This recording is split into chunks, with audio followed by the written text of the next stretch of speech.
At noon, we got Navy, who's 4-0, jumping to Air Force, who's 1-3. Navy favored by 10 points on CBS. Blake Horvath has gone 30 of 44, thrown for 637 yards, 7 touchdowns, 1 interception. Also leads the team on the ground, 47 carries for 450 yards and 8 touchdowns. Eli Heidenreich has had 15 catches for 348 yards and 5 touchdowns.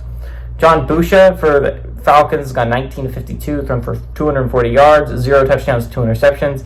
Cade Harris has had 25 carries for 147 yards and 3 touchdowns. Also leads his team through the air with 8 catches for 119 yards. Air Force is 34 and 22 against Navy all time. Last 4 games have gone to Air Force from 2020 to 2023.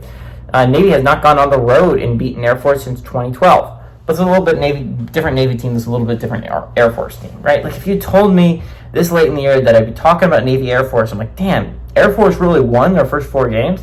And so that would be no Navy. It's just an out of nowhere team. This was a team that was 5-7 last year, guys. 5-7. They were not a good football team last year. And sure, they showed flashes at times. They almost beat Memphis last year. They got their revenge this year. But Navy has looked like a legit Group of 5 contender. And I understand there's some teams that are undefeated Group of 5 teams, Army, that I think have gotten to be undefeated by playing some really weak opponents, right? And that's why they're undefeated. I don't think they're a great football team, but I think they're undefeated because they've played some weak opponents. I think Navy has played some solid opponents. Like, it is not easy to beat Memphis, and I think that's the big one I'm going to point to. But Blake Horvath has been a really good quarterback. He's probably one of the more underrated quarterbacks that are playing college football right now. I think you just assume because it's a military institute, right? That they're just going to run the ball. That's what almost all of them do. They all run the option. And don't get me wrong, Blake Horvath is a beast on the ground, but he can also sling the football. Again, 637 yards for a quarterback for a military institute is insane. You combine Army and Air Force, they get to 480 yards passing. Not even close. Horvath has outpassed both of those football teams.